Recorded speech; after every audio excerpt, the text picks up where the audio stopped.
Olá, sejam todos bem-vindos a mais um bate-papo, mais um estudo do livro Entre a Terra e o Céu, que nós estamos estudando, né, pelo Grupo Espírita Caibar Schutter e a Associação Médico Espírita de São Paulo.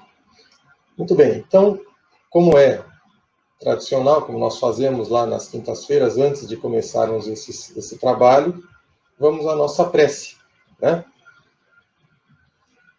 Mestre Jesus, auxilia-nos neste momento de estudo, para que consigamos, com este belíssimo livro, progredir espiritualmente, compreender que os nossos equívocos impedem o passo que devemos dar em direção a Deus, que a falta de conhecimento muitas vezes nasce da nossa falta de vontade, que se hoje estamos aqui nesta terra, estamos no momento certo que pedimos a Jesus, o nosso governador planetário. Ajuda-nos então, Mestre, a compreender e a apreender a vontade de Deus em nossos corações. E com as palavras deste belíssimo livro, que vamos estudar mais um capítulo hoje, ajuda-nos a entender o que precisamos melhorar em nós e aquilo que devemos fazer para que todos que nos rodeiam, que jornadeiam conosco neste planeta, possam entender que a vontade de Deus é soberana, que Deus nos ama a todos, sem distinção. Ajuda-nos também, Jesus, a direcionarmos o nosso pensamento para o bem, para que assim ajudemos o planeta a progredir no momento em que iniciamos a entrada da regeneração.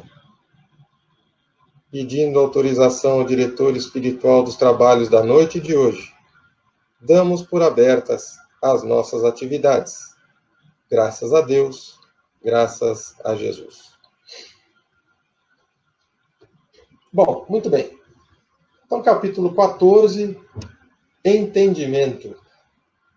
Esse capítulo, ele vai nos oferecer algumas circunstâncias interessantes, tanto na questão da atração, do uso do pensamento para atrair, quanto da falta de compreensão dos nossos próprios erros, buscando passar para o próximo a responsabilidade por aquilo que nós fizemos. Então vamos lá. Eu vou fazer uma breve recapitulação para que comecemos bem esse estudo, porque nós já vamos pegar no momento mais difícil de um diálogo um tanto quanto pesado. Então, vale lembrar que durante o Evangelho no Lar, a dona Antonina recebeu a visita dos membros do plano espiritual. Quando nós fazemos o Evangelho no Lar, e o Grupo Espírita Caibar Schutter está fazendo diariamente o Evangelho, nós vamos nos revezando nos estudos também, na apresentação do Evangelho, diariamente, às 21 horas, também pelo canal do YouTube, nunca estamos sozinhos. Quando fazemos o Evangelho no Lar, nós nunca estamos sozinhos. Há a equipe que dirige os trabalhos, há os espíritos que nos acompanham sempre que fazemos o Evangelho no Lar, e, eventualmente, alguns são trazidos também para o estudo, né, para que eles estudem, que geralmente aquilo que nós sorteamos, ou aquele ponto que nós vamos ler, se as pessoas não sorteiam, elas seguem, então aquele ponto é importante para aquele determinado espírito. Ah, mas não há perigo de trazer um espírito difícil? Não, não há perigo, a casa está protegida. Se for o caso de trazer algum espírito, ele não vai se manifestar. A nossa casa, durante o Evangelho, durante as orações, ela sempre está protegida. Mas temos de fazer um estudo sério. O Evangelho no Lar é um estudo sério do Evangelho, porque é o momento que nós colocamos a proteção das nossas vidas e das nossas casas na mão do plano espiritual, as orientações que precisamos para a semana, porque o Evangelho no Lar ele é feito uma vez na semana. Entretanto, nós devemos ler diariamente o Evangelho. Pelo menos um parágrafo que seja, enquanto estamos bebendo a água, por exemplo. Então, o Evangelho deve ser lido diariamente. Mas o Evangelho no Lar, aquele que nós paramos um dia na semana, em determinado horário, ele deve ser feito com todo o coração e com a família reunida de preferência. Se não der, paciência, né? Vamos fazer o Evangelho sozinhos. Pois bem, então, Dona Antonina fazia o Evangelho no Lar com seus filhos, lembrando que ela foi abandonada pelo marido e um dos filhos veio a desencarnar. Então, naquele momento ali, eles verificaram que existia um velhinho, o espírito de um velhinho, na casa. Clarencio foi verificar e era o avô de Antonina, que desencarnara e depois aconchegara-se ali naquele lar, porque ele sentia o pensamento de amor que Antonina tinha por ele. Então, vejam o pensamento. Aqui, uma carta de Paulo aos Hebreus. Portanto, nós também, pois que estamos rodeados de uma tão grande nuvem de testemunhas, deixemos todo o embaraço e o pecado que tão de perto nos rodeia, e corramos com paciência a carreira que nos está proposta. Sempre estamos com nuvens de testemunhas, nunca estamos sozinhos, onde quer que estejamos. O Evangelho no Lar não poderia ser diferente. Entretanto, durante o Evangelho em casa, né, no nosso estudo do Evangelho, sabemos qual é a envergadura dos espíritos que ali estão. Quando estamos na rua ou em locais um tanto quanto difíceis, não podemos dizer quem está conosco, mas que existe alguém conosco, existe. Durante os comentários do Evangelho, logo que pararam a leitura, um dos filhos acaba perguntando a dona Antonina sobre o pai, e que se o pai estivesse lá, talvez o irmão dele, o Marcos, não tivesse morrido. A mãe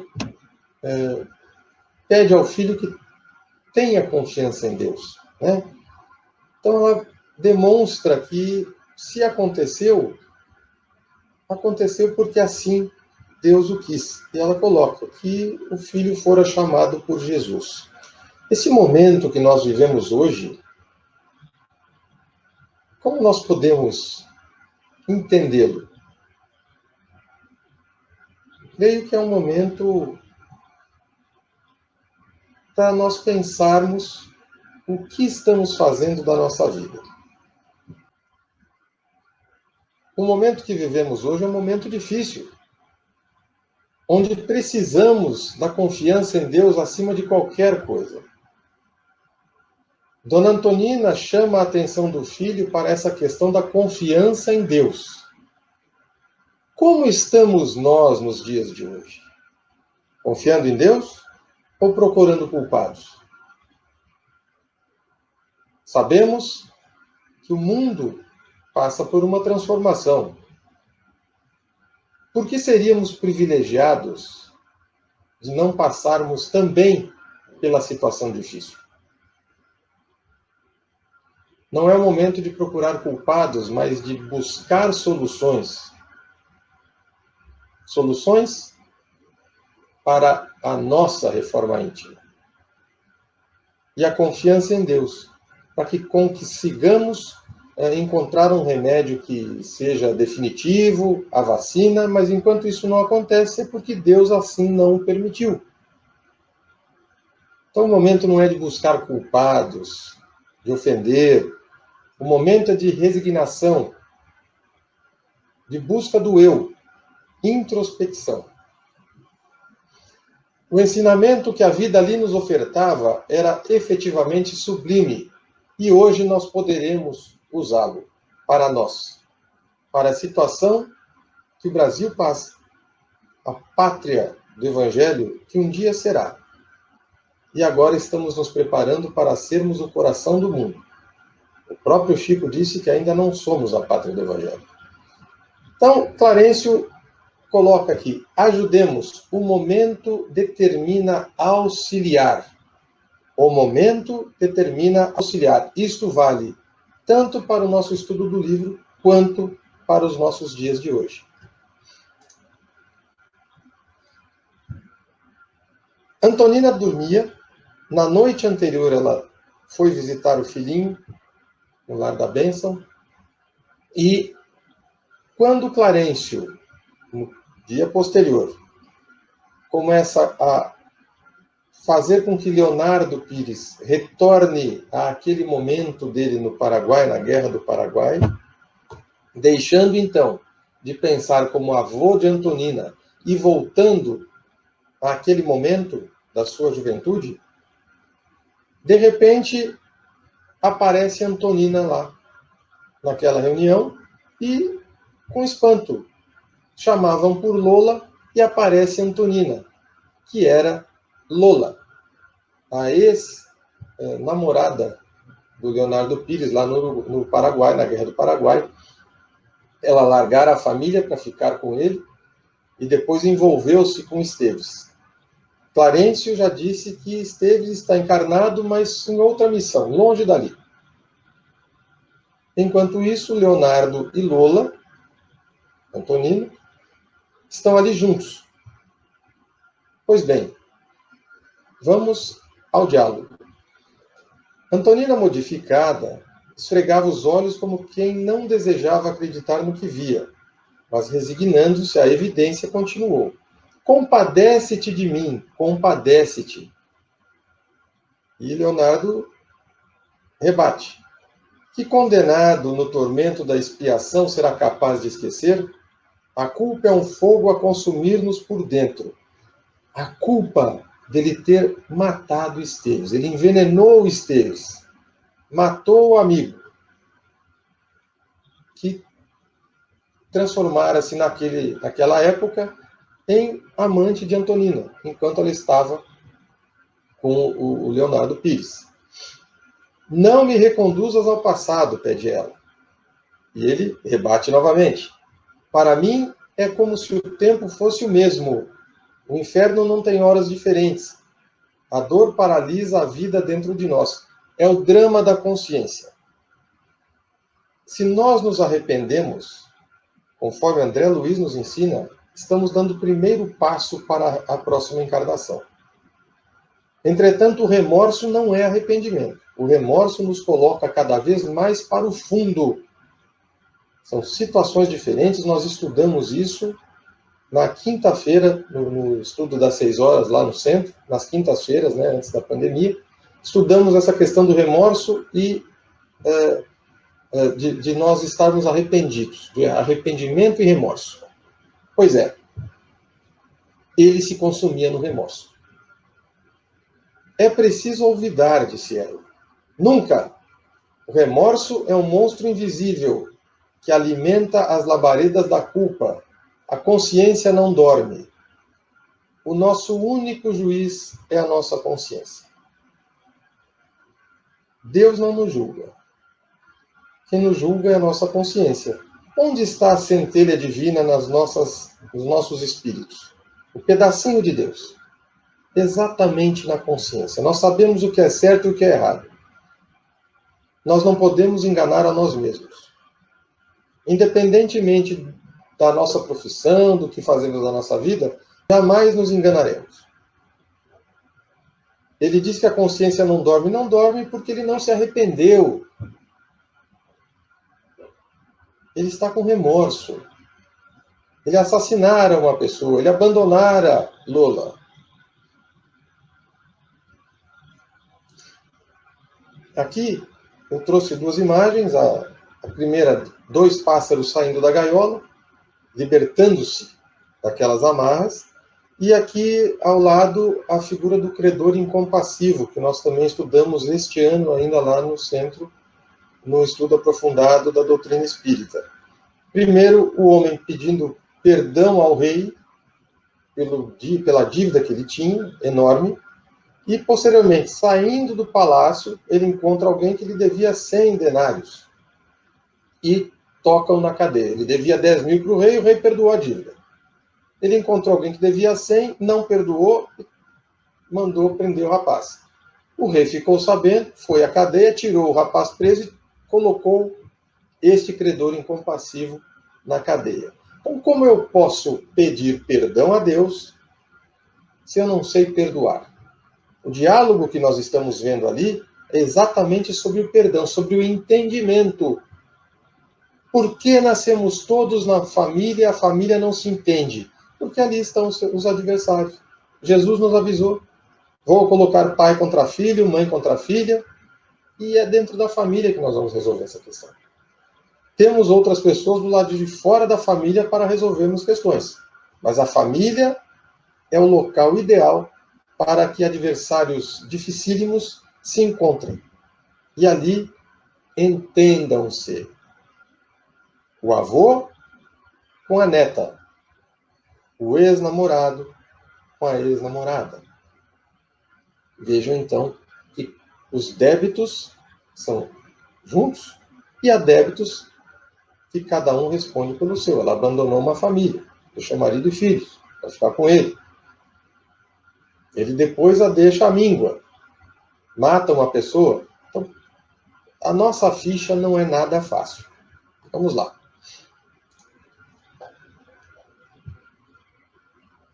Naquele tempo, alegou a infortunada, fiz pior. Exterminei minha alma. Esposa, troquei o altar doméstico pelo mentiroso tablado do gozo fácil. Mãe, envileci o mandato que Deus me concedera. Ela foi vil com o mandato. Ela não foi uma boa mãe. Não foi uma mãe de família. Ela abandonou o lar, crestando todas as flores da minha felicidade. Ela não foi feliz. Repete o Leonardo Pires. Pudeste, no entanto, realizar o reerguimento que ainda não consegui. Foste, em suma, feliz. Pronto. Ele não foi feliz. Ela foi. Vejamos, então, que ele casou, teve filhos e netos. Formou uma família, posteriormente. E diz que não foi feliz. Ela, ao contrário, largou uma família para ficar com ele, depois as coisas foram acontecendo e ela ficou na rua da amargura. Tudo bem, agora ele acusou-a. Foste feliz. Eu não fui. No entender de Leonardo, ela havia conseguido vencer na vida. Será que venceu? Ele que formou uma família, conseguiu constituir uma família, teve as suas alegrias de pai, de avô, de marido, disse que não foi feliz. Nós somos felizes? Nós damos valor àquilo que nós temos? Como estão nossas famílias? Como estão nossos amigos? Precisamos pensar nisso. O nosso vizinho sempre tem um problema pior que o nosso. Por pior que o nosso problema seja. Ah, não. Tem pessoas. Sim, tem pessoas. Só que Emmanuel nos ensina que sempre alguém tem um problema maior que o nosso. Eu não posso dizer que alguém é mais feliz que eu. Aí eu também estarei sendo vil. Capítulo 10, Bem-aventurados os que são misericordiosos. Como é que vedes um argueiro no olho do vosso irmão, quando não vedes uma trave no vosso olho? É a palavra de Jesus. E mais ali adiante, onde eu grifei em vermelho, hipócritas, tirai primeiro a trave do vosso olho, e depois então vede como podereis tirar o argueiro do olho do vosso irmão. Eu acabei de dizer. Ah, aquela vida ali é fácil, aquela pessoa venceu, eu não sei. Eu não faço parte da família daquela pessoa. Não temos aquela frase, pobre menina rica? Pois é. Eu não sei se aquelas pessoas que fizeram fortuna são felizes. Às vezes uma pessoa que não tem nada é mais feliz do que alguém que tem tudo. Leonardo acusa Antonina Lola de ter sido feliz E ele não. Mas será que ele não foi feliz com a família que montou? Essa é a questão que nós precisamos ver.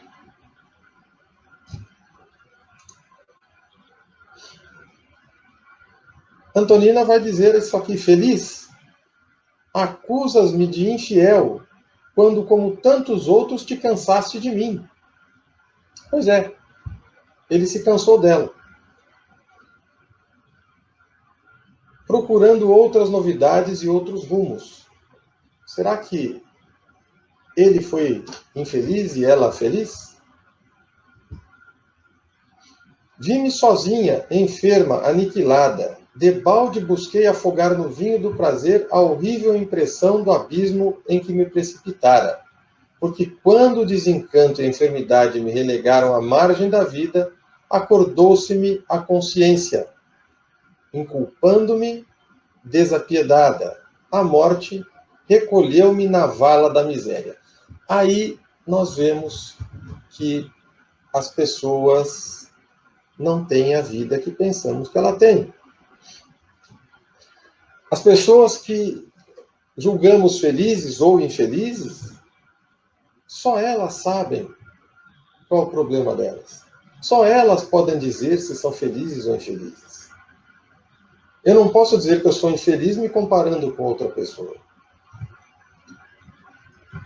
E ela coloca aqui: estarás habilitado a compreender meu sofrimento em toda a extensão? É claro que não. Nenhum de nós está. Nenhum de nós está habilitado a compreender o sofrimento de ninguém. Não temos essa capacidade. Mesmo que a pessoa venha até nós, se ela buscar ajuda, ela não vai nos contar tudo. Porque ela também vai sentir vergonha daquela situação. Isso nós precisamos ter em mente. Nós devemos auxiliar, só, sem cobranças, sem nada. Auxiliar. E já no mundo espiritual, o que ela diz aqui? Vagueei aflita como ave sem ninho, refugiada no espinheiro da dor que cultivara em mim mesma. Cada um de nós é artífice do seu destino, aqui ou lá. Esmolei proteção junto daqueles que me haviam sido afetos estimulantes da juventude. Ninguém se recordava de mim. Não adianta buscar refúgio. No mundo espiritual, as coisas são diferentes. E se as pessoas não podem ajudar, elas não ajudarão. E aí no poder não é que elas não queiram. Às vezes, Deus não deixa. Não somos ninguém para julgar a vontade de Deus. Só Ele sabe o que é melhor para nós. Então ela precisou do arrependimento. Enquanto não se arrependeu, vagueou. Não adianta pedir ajuda se eu não estou arrependido daquilo que eu fiz. É uma circunstância sine qua non. Eu preciso arrepender-me, senão eu não receberei ajuda. Ajuda-te, que o céu te ajudará. Capítulo 18 do Evangelho segundo o Espiritismo: muitos os chamados, poucos os escolhidos. Tendo-lhe alguém feito esta pergunta: Senhor, serão poucos os que se salvam? Respondeu-lhes ele: esforçai-vos por entrar pela porta estreita, pois vos asseguro que muitos procurarão transpô-la e não o poderão. E quando o pai de família houver entrado e fechado a porta, e vós, de fora, começardes a bater, dizendo: Senhor, abre-nos, ele vos responderá: não sei de onde sois. Por-vos-eis a dizer: comemos e bebemos na tua presença, e nos instruíste nas nossas praças públicas. Ele vos responderá: não sei de onde sois. Afastai-vos de mim, todos vós que praticais a iniquidade. Como é que eu posso pedir ajuda se eu não ajudei? Como é que Jesus vai saber quem eu sou se eu não me habilitei a isso? Os escolhidos trabalham para ser escolhidos. O governador de nosso lar trabalha. Como é que ele chegou até lá?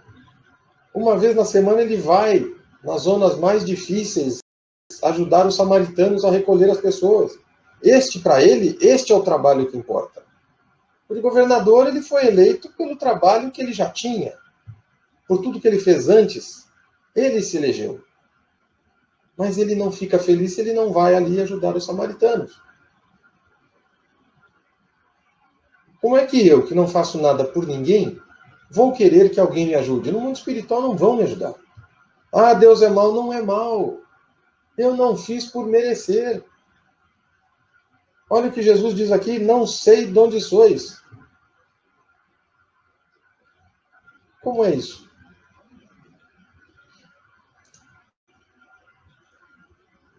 Não me cabia recolher uma gratidão que eu não semeara, falou Lola para o Leonardo.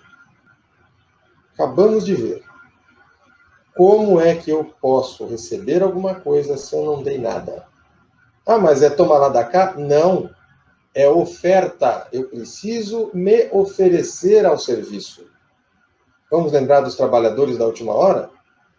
Ninguém havia contratado aquele pessoal. E no final, eles foram contratados mesmo para trabalhar 1 hora apenas. Mas trabalharam com afinco. Trabalhemos nós na nossa hora com afinco. Então retoma ela. Até que um dia senti que me chamavas com pensamentos de carinho e de paz. O que é o pensamento? Observemos agora esta situação aqui. O pensamento de carinho e de paz. Atraiu uma pessoa de uma zona umbralina. Pensamento de carinho e de paz. Rememoravas alguns traços elogiáveis da nossa vida, recompondo na lembrança as festas que organizávamos em favor dos combatentes mutilados. Caridade. As tuas divagações arrancando ao pretérito as raras reminiscências felizes que poderíamos identificar, caíram sobre mim como um bálsamo refrigerante. Ela sentiu a paz que ela não sentia há anos enquanto vagueava. Chorei aliviada e adormeci em tua casa, no aconchego da família que tiveste a ventura de constituir. Ele venceu. E ele achava que não tinha vencido. E ela aparece na casa dele e posteriormente será a neta do seu ex-namorado, daquele que a abandonara. Por quê? Pelo pensamento feliz. Como foi a reencarnação dela, aí não sabemos aqui. Mas o que importa é a força do pensamento. Mais adiante eu vou trazer uma outra situação com o pensamento. Interrompeu-se Antonina, figurando-se-nos incapaz de prosseguir recordando. Via-se que esbarrava com insuperáveis impedimentos íntimos. Pois bem, eles estavam ali, remoçados, retomando a forma que tinham na época que estavam no Paraguai, e Antonina Lola, naquele momento, não passava daquela barreira. Ah, foi até a casa do Leonardo e ali adormeceu. Ponto. Ela não pode dizer e nem saber que é neta dele naquele momento. Sequer ele pode saber disso também. Portanto, o plano espiritual, ele travou a memória. Ela tinha de se lembrar do momento do Paraguai, até o momento em que ela foi recolhida pelos pensamentos bons do Leonardo.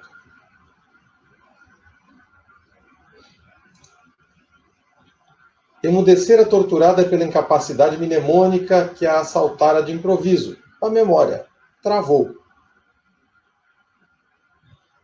Diz ela, agora que te capacitas de minhas dificuldades, perdoa-me. Ela ainda pede perdão a ele, apesar dela ter sido jogada na vala da vida por ele. Perceberam que ela se arrependeu, ela compreendeu e ela pede o perdão. mesmo não tendo errado com ele, salvo por tê-lo traído com Esteves. Não me move outro desejo senão o de renovar-me. Não me reconduzas, pois, ao passado. Compadece-te de mim. Por que não recordavam os dois do parentesco que os reunia? Aquilo que eu acabei de explicar. Não era o momento. Encontram-se ambos imobilizados em certo momento do pretérito, encontram-se ambos imobilizados em certo momento do pretérito num encontro provocado por influência magnética, explica o ministro Clarencio. Então, ele os hipnotizou e aí fez o quê? Travou-os naquele momento para que eles se entendessem. Aquele era o momento do entendimento. Estavam eles na mesma família, não à toa. Em tais recursos utilizados por nosso plano no tratamento salutar das moléstias da alma, determinados centros da memória se reavivam, ao passo que outros empalidecem. As sensações do presente dão lugar às sensações do passado, para efeito de reajustamento perante o futuro. Portanto, eles precisavam daquele exercício para que eles pudessem se perdoar, para que houvesse o entendimento. O plano espiritual não faz nada de improviso. Nada. É tudo muito bem trabalhado e pensado. Mas o encontro deles não foi fortuito? Não. Por que o avô permanecia ali? Por que ela ficou nas zonas umbralinas? Por que ninguém pôde ajudá-la? Só o pensamento dele que a retirou de lá. Tudo tem um motivo, eles precisavam se reajustar. E naquela encarnação não dava. Então, enquanto ele permaneceu vivo e ela desencarnada, tão logo pôde, ela foi até ele pelo pensamento benéfico. Então não adiantava ela pedir ajuda para os outros na zona umbralina, lá no local onde ela se encontrava, justamente por isso. Não era o momento, não eram eles que iriam ajudá-la. O fenômeno, porém, é momentâneo. Logo isso escapa da nossa memória. A breves minutos regressarão à consciência normal, melhorados para a boa luta. Ou seja, eles se renovam com essa discussão que eles vão tendo ali. O ministro continuava prestando assistência à nossa amiga, qual se Antonina não devesse avançar na faixa das lembranças. Ela não poderia dizer que era neta dele. Não é salutar. Portanto, o véu do esquecimento é um dos maiores presentes que Deus nos dá. Já imaginaram se nós pudéssemos ver o que fizemos para os nossos parentes? Para as nossas esposas? Para os nossos pais? Para os nossos filhos? Difícil, não é? Pensou um diálogo desse aqui? Nós aguentaríamos dialogar assim hoje, encarnados? Desequilibrado, Pires ergueu para o teto os punhos retesos, ensaiou alguns passos no recinto estreito e passou a clamar. Esteves, homem ou diabo, onde estiveres em mim ou fora de mim, corporifica-te e vem. Esteves não saía do pensamento do Leonardo.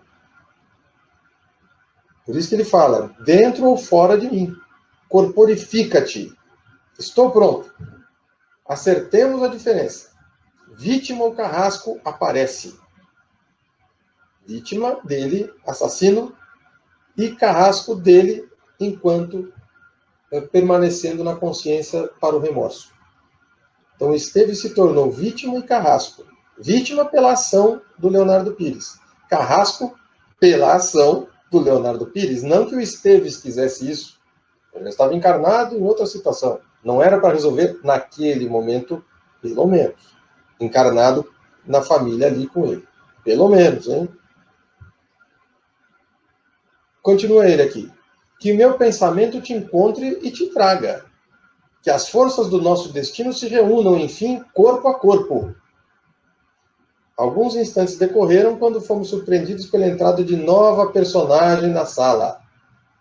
O pensamento trouxe Lola para o lar de Leonardo Pires. Atirou do inferno, aspas. O pensamento da raiva trouxe Esteves para aquele lar também, o mesmo lar. Uma veio pelo amor, adormeceu, sentiu o prazer da paz e ali ficou para ser a neta dele.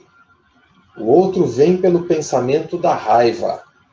Vamos lembrar do Guerra nas Estrelas, a vingança do Sith, quando o ainda chanceler Palpatine fala para Anakin Skywalker: você não sabe o poder que o lado negro tem. A raiva te dá força. Mais adiante, Darth Vader fala para Luke Skywalker, Retorno de Jedi: você não conhece o lado escuro, você não sabe a força que ele tem. Já havia dito isso no Império Contra-Ataca, quando disse que é o pai dele. Então vejam, o pensamento da raiva, a força que ele tem. Vimos aqui que uma pessoa apareceu atraída pelo pensamento de raiva, de cisânia, de vingança. Vimos um pouco antes o pensamento de amor, de tranquilidade. O que o Leonardo Pires fala para o Clarence alguns capítulos antes?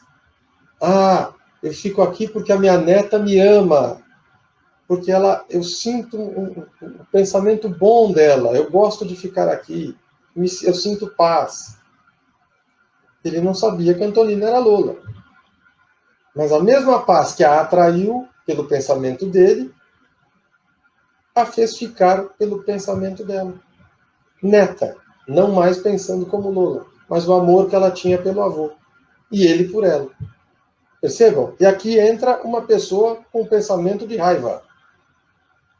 Era um homem de seus 35 anos, presumíveis, que se abeirava de nós igualmente fora do vaso físico. Ou seja, estava dormindo e ali apareceu durante o sono. Não nos percebia a presença. Ofegante e contrariado, qual se estivesse ingressando ali constrangidamente. Deteve-se apenas na contemplação de Leonardo e Antonina, reconhecendo-os estarrecido e agoniado. Sob a positiva invocação de Leonardo, Esteves, parcialmente libertado pelo sono, comparece ao desafio. Quando eu digo que nós devemos fazer as preces antes de dormir, a pergunta 919A do Livro dos Espíritos é feita a Santo Agostinho. Aí eu conhece-te a ti mesmo. O que ele diz? Faça um resumo do seu dia, veja onde acertou, onde errou e tente melhorar no próximo dia. Se nós não fizermos o resumo na hora de dormir, se nós não nos prepararmos para o sono, para o corpo descansar e nós irmos trabalhar, coisas acontecem. Na maior parte das vezes, nós, como André Luiz mesmo disse, 3/4 da humanidade vão para as zonas umbralinas encontrar os seus amigos. Apenas 1/4 vai trabalhar. Então, se eu não me preparar antes de dormir, como é que eu vou trabalhar? Nossa, eu tive um pesadelo. Vejam o que vai acontecer aqui. Antonina já, na noite anterior, um sonho feliz com o filhinho que estava no plano espiritual. No outro dia, esse pesadelo, essa discussão, enquanto dorme. Retomando a consciência de Lola. Vendo Leonardo, esquecendo que é seu avô. E agora Esteves, que foi o seu amante, assassinado por Leonardo. Complicado isso.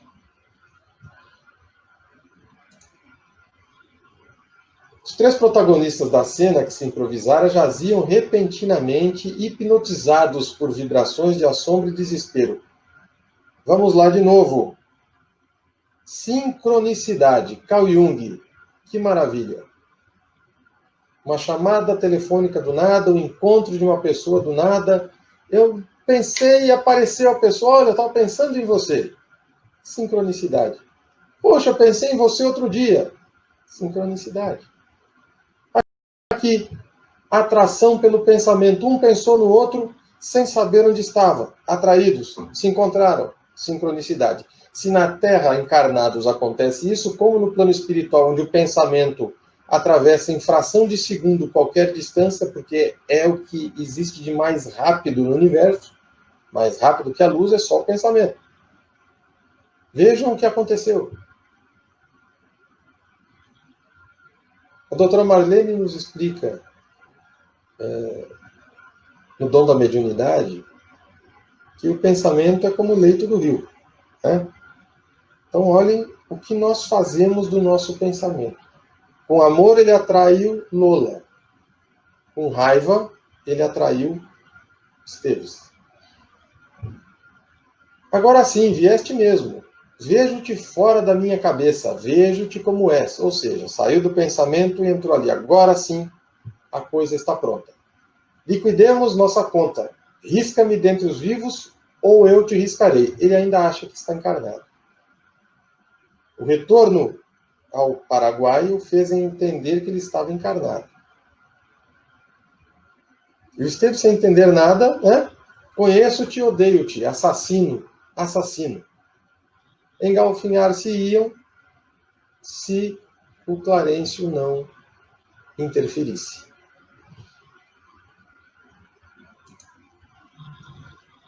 O Espiritismo e o Espírita. Eu encontrei isso aqui na internet, do livro Deus Conosco, capítulo 5, né, Emmanuel. O Espiritismo, meu bom irmão, como já lhe disse a Lures, será o que os homens dele fizerem. Que todos os discípulos do Mestre saibam apreciar o valor da renúncia, do amor, da humildade e do sacrifício e, sobretudo, que estudem aquela necessidade premente dos tempos atuais. Agora vamos lá. De reforma, não do exterior, mas dos corações, do íntimo, a fim de que as instituições terrenas sejam de fato renovadas. Que momento vivemos hoje? Nós estamos numa crise institucional. Não falo do Brasil. Eu falo da família. A família é uma instituição. Nós temos as instituições governamentais. Nós temos as instituições que nos garantem o emprego, privadas ou públicas. Mas nós temos a instituição da família. O que a família vem sofrendo todos esses anos sendo destruída? No Evangelho no Lar, em determinado dia, eu disse: esse isolamento está sendo bom para que as pessoas reconstruam as suas famílias.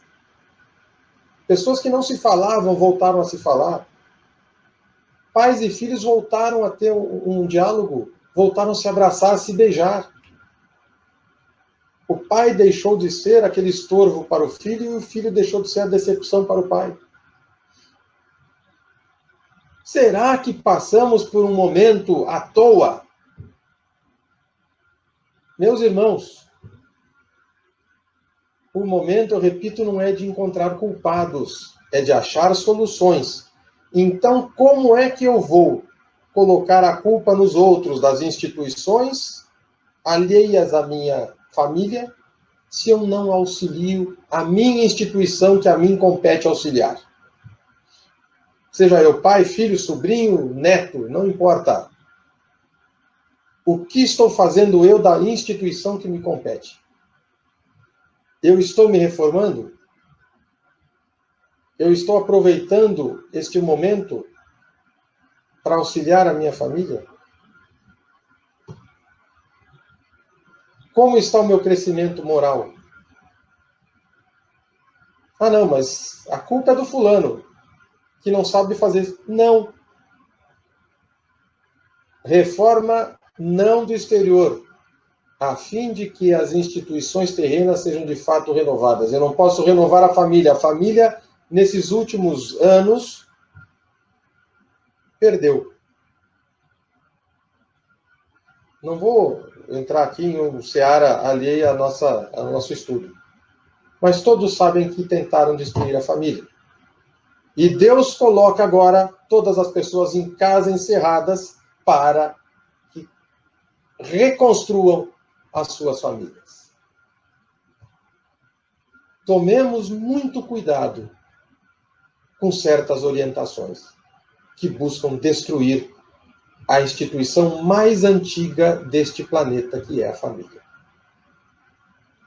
As demais instituições, eu também não posso renová-las se eu não me renovar.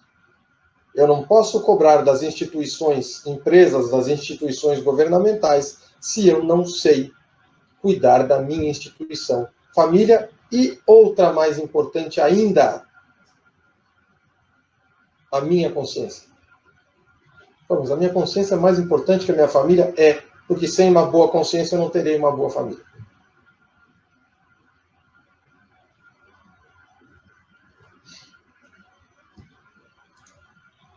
Capítulo 10, Bem-aventurados os que são misericordiosos, agora no item 5. Reconciliai-vos o mais depressa possível com o vosso adversário, enquanto estáis com ele a caminho, para que ele não vos entregue ao juiz, o juiz não vos entregue ao ministro da Justiça, e não sejais metido em prisão. Digo-vos em verdade, que daí não saireis enquanto não houverdes pago o último ceitil. Lembram da figura da gaiola com os pássaros saindo dela? Pois é. A família é a nossa prisão. A sociedade em que vivemos é a nossa prisão. O país onde estamos é a nossa prisão. O corpo que habitamos é a nossa prisão. Mas como eu saio dela? Me renovando. Ah, mas o corpo é uma prisão? Sim. No momento do meu desencarne, eu consigo, melhorando durante essa encarnação, me livrar facilmente do corpo. Quando chegar a hora. Então, o que acontece aqui com o Esteves e com o Leonardo e com a Lola? Eles precisavam se entender. Leonardo estava desencarnado. Antonina e Esteves não, estavam encarnados. Mas não dava mais tempo para ele, Leonardo e Esteves, se reconciliarem enquanto estavam a caminho. Mas aquele momento chegou. Mesmo que atraído pelo pensamento de ódio, o momento de reconciliação era aquele.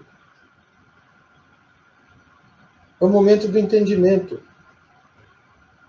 Não caiu uma folha de uma árvore que não seja a vontade de Deus.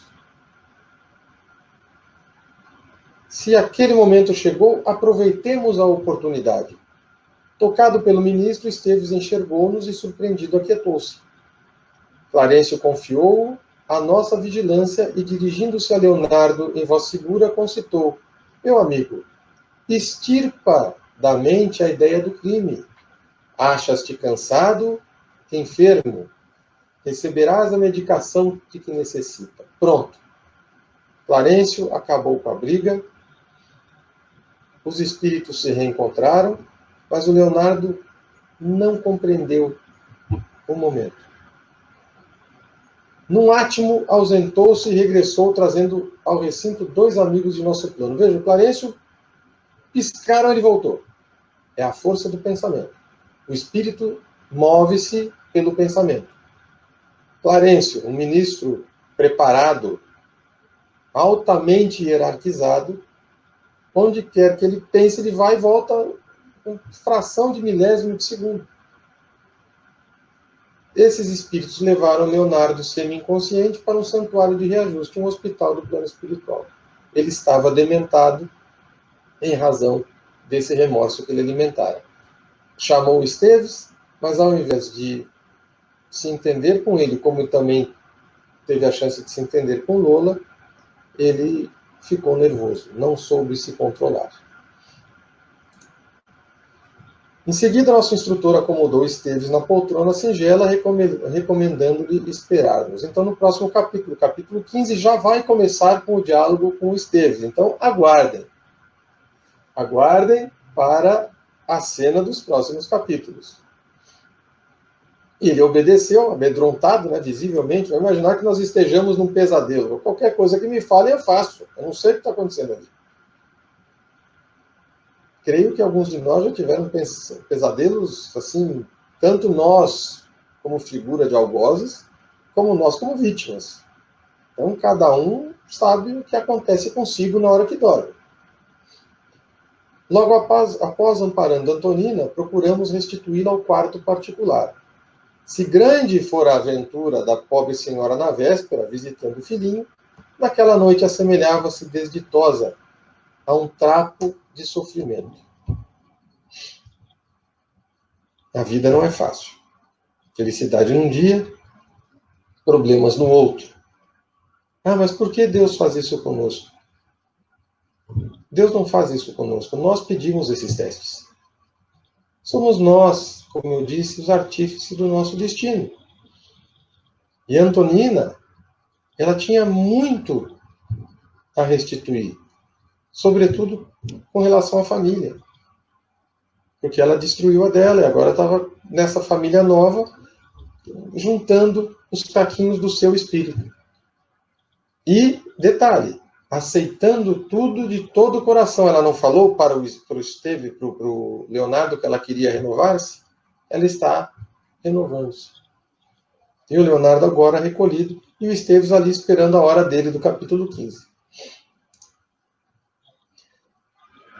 Por mais de 2 horas mereceu-nos especial atenção. Somente depois de considerável esforço de Clarencio, conseguiu refazer-se. Vimos-la acordar exausta e entontecida. Então, 2 pontos que nós precisamos ver aqui. Primeiro, considerável esforço de Clarencio.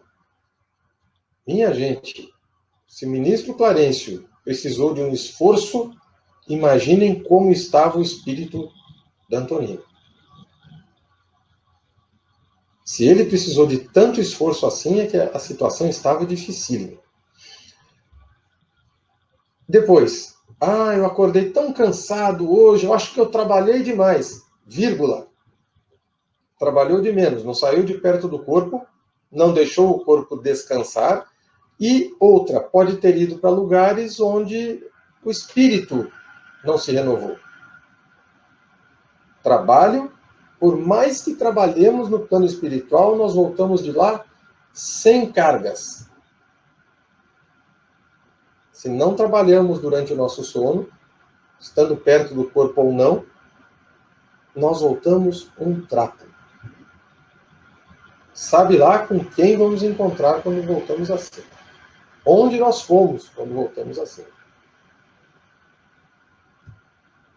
Antonina acreditou-se liberta de um estranho pesadelo. Sem saber explicar a razão, torturada e apreensiva, continuava soluçando. Aqui eu faço justamente esse adendo sobre o sono. É muito importante isso. Por isso, nos preparemos antes de dormir. Espírito da Verdade, autores diversos. Aqui eu trouxe uma capa do livro Amor e Sabedoria, de Emmanuel, do Clóvis Tavares. O Emmanuel, quando aparece para o Chico, a primeira vez, ele aparece como Manuel da Nóbrega. Ele plasma a figura Publio Lentulus, que nós conhecemos, né, como Emmanuel, quando ele dita o livro há 2000 anos para o Chico. Mas o Chico conheceu Emmanuel como Manuel da Nóbrega, e Manuel da Nóbrega ele ficou plasmado, né, no seu perispírito, até ditar há 2000 anos, quando ele se transforma em Publio Lentulus, que é a figura do Emmanuel que nós mais conhecemos. Perdão. Capítulo 29 do livro O Espírito da Verdade. Em doutrina espírita, a fé representa dever de raciocinar com responsabilidade de viver. Desse modo, não te restringas à confiança inerte. Deus vai resolver tudo. Não, não vai. Ele quer que nós mostremos a Ele que nós queremos resolução para aquela situação. Nada vai cair do céu, só chuva.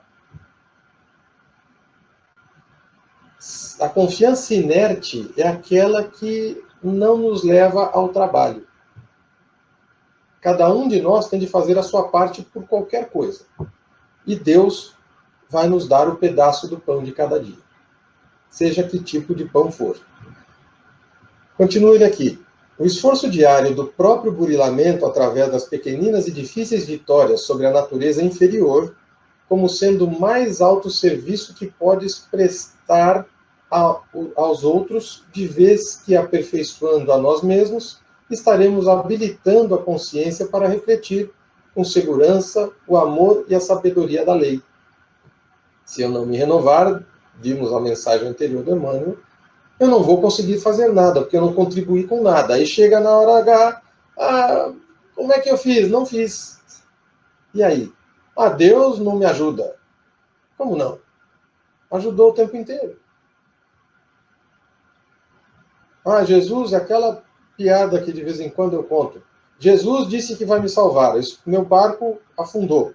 Eu estou ali me segurando na madeira. Passa um transatlântico, joga uma boia. Não vou pegar porque Jesus vai me ajudar. Vai embora o transatlântico. Passa um petroleiro, joga um boia. Não vou pegar porque Jesus vai me ajudar. Me afogo. No plano espiritual eu encontro Jesus. Você mentiu para mim. Eu? Você disse que iria me salvar. Mas eu mandei 2 barcos, você não pegou a boia porque não quis. Se eu tenho fé e essa fé não é inerte, eu contribuo para a sociedade. A fé inerte também passa pelo nosso conhecimento e pelo nosso estudo. Se eu não estudar, eu não vou compreender. Eu sempre falo para amigos meus que nós não podemos olhar o texto. Nós temos de olhar o contexto. O que o Emmanuel quer dizer aqui? Ele que tem um poder de síntese absoluto. Só depende de mim. A minha fé depende das minhas ações. Momento que estamos passando. O que eu faço para melhorar o espaço onde eu vivo? Eu causo a cisânia, eu causo alvoroço, eu procuro a briga, ou eu tento ajudar, tento orientar, tento auxiliar no sentido de trazer a coesão do pensamento? Cada um de nós sabe o que faz. Instrumentos do Tempo, aqui o livro do Chico Xavier, Psicografia do Chico, autoria do Emmanuel. Eu trago aqui o livro do professor Paulo, O Legado de Marlene Nobre, onde ele conta situações que a doutora, da vida da doutora, né, para nos ilustrar. E De Volta à Realidade, que é o livro também do professor Paulo Rossi, Uma Viagem no Tempo. Por que eu trouxe essas 2 capas aqui antes do Instrumentos do Tempo? Tanto a doutora Marlene quanto o professor Paulo, mas para mim, mais o professor Paulo falava, né, que Deus só vai nos fazer 2 perguntas. A doutora Marlene sempre diz isso, sempre dizia isso para nós enquanto encarnada, e o professor Paulo, idem. Vamos fazer 2 perguntas. O que fizemos do amor e o que fizemos do tempo na nossa vida? Se eu não tiver resposta para as 2 perguntas, eu já sei para onde eu vou. Vai ser difícil, né? A história do ranger de dentes, é aí que a coisa acontece. Então, professor Paulo, quando nós conversávamos ali, um pouco antes dos trabalhos, eu que frequento o centro desde os meus 12 anos, então convivi muito com o professor Paulo, ele cobrava isso, sim, cobrava no bom sentido. Façamos do tempo e do amor na nossa vida a nossa pedra angular. Porque só isso que eles vão querer saber. Ninguém vai saber se eu tenho o carro do ano, se eu sofri, se eu não sofri, se eu fui feliz, se eu não fui feliz. Tempo e amor. 2 respostas simples que devemos dar. A resposta geralmente é: não soube aproveitar nenhum nem outro. Pronto. Instrumentos do tempo. Guerra viva. Elevada percentagem das moléstias indefiníveis nasce do desequilíbrio espiritual a que se rendem as criaturas. Então, os nossos problemas físicos derivam dos nossos problemas espirituais. Eu peguei uma gripe, é problema espiritual? Se o meu corpo não conseguiu reagir, talvez o meu espírito esteja desequilibrado. Se nós temos uma farmácia dentro de nós, por que a farmácia não funcionou? Por que o remédio não funcionou? Por que a água fluidificada funciona para acalmar uns e não acalma outros? Porque eu não tomei com fé. Porque eu não consegui equilibrar os meus pensamentos. E aqui o Emmanuel diz o quê? Raios de orgulho e vaidade, criando complexos de culpa. Raios de ódio, estabelecendo perturbações. Raios de inconformação, consolidando processos de angústia. Eu não me conformo com a situação. Eu tenho raiva porque aquela pessoa pensa diferente de mim. Não, eu que mando aqui. Você não manda aqui. Aqui sou eu. Não, ninguém manda em lugar nenhum. Nós temos os nossos momentos. Nós temos as nossas atribuições. Ai de mim! Ai de mim se abusar da autoridade temporal que eu recebi do plano espiritual. Ai de mim. Raios de orgulho e vaidade criando complexos de culpa. Se eu não tiver paciência com os meus amigos, você pensa diferente de mim, você é fulano, eu sou beltrano. Raio de ódio, estabelecendo perturbações. Olha as instituições aí, que nós vimos lá atrás. Raios de inconformação. Não me conformo com essa situação que nós estamos passando agora. Não é vontade de Deus que passemos? Se o mundo está se renovando para a regeneração, por que o Brasil seria diferente? Se nós seremos o futuro, o coração do mundo e a pátria do Evangelho, é aqui que devemos sofrer mais. Mas eu vou me conformar pura e simplesmente? Não. Eu preciso auxiliar. Mas esse raio de inconformação é com a vontade de Deus. Raios de tristeza estéril, raios de cólera. Nós contra eles, meus irmãos, não existe. A doutora Marlene sempre falava, não podemos causar a cisânia, a divisão. Nós responderemos por isso. Não devemos procurar culpados, devemos procurar soluções. Raios de egoísmo formando trincheiras de separatividade e sofrimento. Se por acaso os meus pensamentos formaram essas trincheiras, ai de mim. Raios de preguiça, abrindo o caos, a preguiça de pensar, a preguiça de aprender, a preguiça de compreender e, acima de tudo, apreender a vontade de Deus em nossos corações. A preguiça de pensar que eu preciso contribuir para a melhora do mundo, mas antes, a minha melhora. Raios de crueldade, congelando a ignorância e a penúria em desfavor da humanidade, mantendo as pessoas na ignorância, inventando histórias sobre outras pessoas, querendo eu aparecer mais, orgulho, egoísta, orgulhoso e egoísta, criando situações factoides, mantendo a ignorância e a penúria em desfavor da humanidade. Eu respondo por tudo isso porque não estou sabendo administrar a instituição a que eu devo a minha vida. A mesma coisa fazemos na família, que foi a instituição exemplo que eu usei e é a principal que mais nos interessa. Busquemos Jesus, cuja supervisão divina pode realmente consagrar dentro de nós o governo sadio do equilíbrio e da sublimação. Então o governo é em nós. O nosso governo. Sem o mestre da cruz não aprenderemos o caminho que nos cabe trilhar. E sem a cruz do mestre será de todo impraticável a nossa verdadeira ressurreição.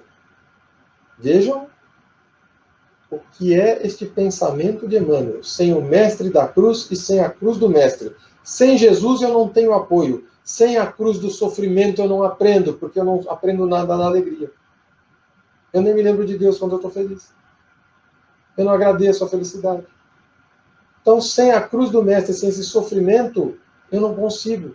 Estamos sofrendo agora para que amanhã consigamos a ressurreição de nós mesmos. Chico Xavier, Meus Pedaços de Espelho, que já estudamos na terça-feira, lá no centro, e 2019, ápice da transição planetária. O ano passado começaram já as mudanças para valer da regeneração do planeta. Estamos no início. A pandemia é mais um passo. Como estamos nos comportando agora? Repito a pergunta lá de trás, do início da nossa conversa. Eu estou procurando culpados ou estou procurando auxiliar? Como eu estou me comportando? Eu estou causando a divisão ou eu estou buscando o amparo a todos, a harmonia de todos?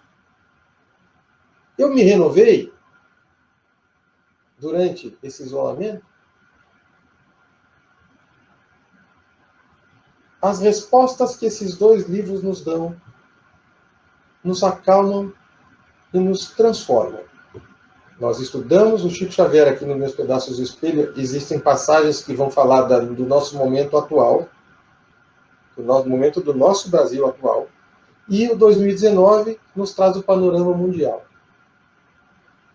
Então, meus amigos, ao invés de soltarmos palavras ao vento, ao invés de procurarmos os responsáveis, lembremos que os responsáveis somos nós. Se aconteceu, é porque Deus deixou. Não era para ter acontecido, mas se aconteceu, Deus deixou. Para quê? Para que nós aprendamos e experimentemos essa situação para a nossa reforma íntima. Eu não posso sondar o pensamento de Deus. Quem sou eu? Quem como Deus? Mas eu preciso aprender com essa situação. Esta é a cruz do Mestre que nós estamos carregando hoje. Busquemos o auxílio no Mestre da cruz. O entendimento que os espíritos precisam ter. Leonardo atrai Lola com um pensamento de amor, tranquila, adormece na sua casa. Que coisa maravilhosa. Atrai Esteves com pensamentos de ódio. Aconteceu o que aconteceu. Desequilibraram a harmonia daquele lar. Naquele momento, depois há o reequilíbrio. Então vejam, pensamento harmonioso de amor. Adormece, tranquila. Pensamento de raiva, deixa todo mundo louco e o espírito sequer consegue voltar para o corpo direito. Entendimento. Se queremos que a nossa família, se queremos que as nossas empresas, se queremos que as nossas instituições governamentais, se queremos que o Brasil se reequilibre, entendimento. Entendimento. E aqui, como eu gosto de terminar sempre, Jesus, essa figura que eu gosto, achei na internet, é a que eu mais gosto, e a frase que o Salomão Esper, numa entrevista que ele deu à Rádio Bandeirantes, por ocasião do seu aniversário, ele falou que um padre, na época do grupo escolar, da Santa Bárbara do Oeste, ele aprendeu que a fé é a adesão da nossa inteligência a uma verdade sobrenatural. Eu não lembro o nome do padre, mas eu lembro que o Salomão nos trouxe isso aí. A verdade sobrenatural está ali. Jesus sendo o nosso governador.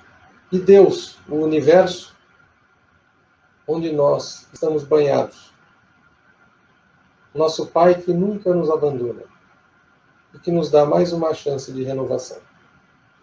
Eu agradeço a audiência,